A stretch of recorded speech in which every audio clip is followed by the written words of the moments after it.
एक मर्तबा ईरान का बादशाह शाहपूर किसी काम से इराक गया। इसकी अदम मौजूदगी का फायदा उठाते हुए हज़र के बादशाह सातरोन ने इसके इलाके पर चढ़ाई कर दी। शाहपूर ने जब जवाबी कार्रवाई करते हुए सातरोन के इलाका पर चढ़ाई की तो वो कला बंद हो गया। शाहपूर 2 साल तक कला का मुहासरा किए रहा मगर कला फतह न कर सका। एक रोज सातरोन की बेटी नजरा कला पर गश्त कर रही थी। अचानक उसकी निगाह शाहपूर पर पड़ गई। वो इस वक्त शाहाना रेशमी लिबास में मलबूस ताज शाही सर पर रखे हुए था। वो शाहपूर को दिल दे बैठी और खुफिया पैगाम दिया कि अगर मैं कला खोल दूं तो क्या तुम मुझसे शादी कर लोगे? शाहपूर ने इसके जवाब में हाँ कहला भेजा। नजरा का बाप सातरोन बड़ा शराबी कबाबी था। पूरी रात वो नशा में चूर रहा करता था। इसकी बेटी नजरिये ने रात को अपने बाप को नशा में मदहोश देखकर मौका से फायदा उठाते हुए इसके सरहाने से कला की कुंजियां निकालकर अपने एक मोतमिद गुलाम के हाथ शाहपूर के पास भिजवा दी। कले की चाबियां मिलते ही इसका दरवाजा खोलकर शाहपूर अपने लाओ लश्कर के साथ अंदर दाखिल हो गया। उसने वहां कत्ल आम कराया, सातरोन को भी कत्ल किया और शहर पर काबिज हो गया। मौरखीन ने यह भी लिखा है कि इस कले में एक जादू था, जब तक उसको तोड़ा ना जाए कले का फतह होना मुमकिन न था। सातरोन की बेवफा लड़की ने शाहपूर को इस जादू के तोड़ने का तरीका बता दिया कि एक कबूतर लेकर उसके पांव को खून से रंग लो, फिर इस कबूतर को छोड़ दो। कबूतर जैसे ही जाकर कले की दीवार पर बैठेगा, जादू टूट जाएगा और कले का दरवाजा खुल जाएगा। चुनांचे शाहपूर ने यही किया। कला फतह करके सातरोन को कत्ल कर डाला, लोगों को मार डाला और पूरे शहर को उजाड़ फेंका। फिर लड़की को अपने साथ लेकर चला गया और उससे शादी भी कर ली। एक रात लड़की अपने बिस्तर पर लेटी हुई थी। वो तुलमिलाते हुए करवटें बदल रही थी। इसे नींद बिल्कुल ही नहीं आ रही थी। शाहपूर ने इसकी तिलमिलाहट का सबब पूछा।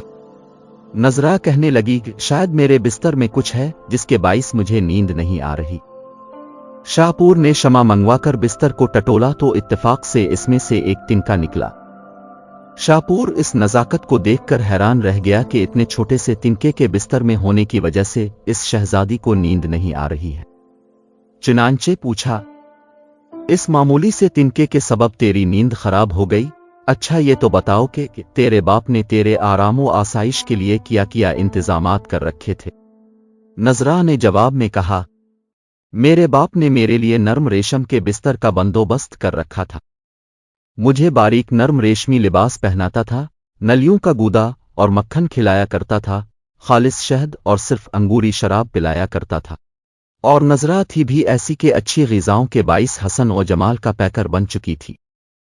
इसकी उन बातों ने शाहपूर का ज़हन बदल कर रख दिया और वो कहने लगा, यानी जिस बाप ने तुझे इस कदर नाज और नखरे से पाला पोसा, तेरी नज़ाकतों का इतना ज़्यादा ख्याल रखा, तुझे खुश रखने के लिए इतनी सारी सहूलियात मुहैया की, फिर भी तूने इसके उन अजीम इंसानात का बदला ये दिया कि इसका राज इफ्शा करके मेरे हाथों उसे कत्ल करा दिया, इसकी सल्तनत को ताख्तो ताराज कराया।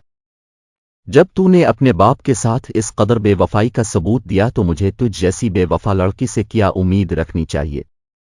अल्लाह जाने मेरे साथ तो क्या करेगी।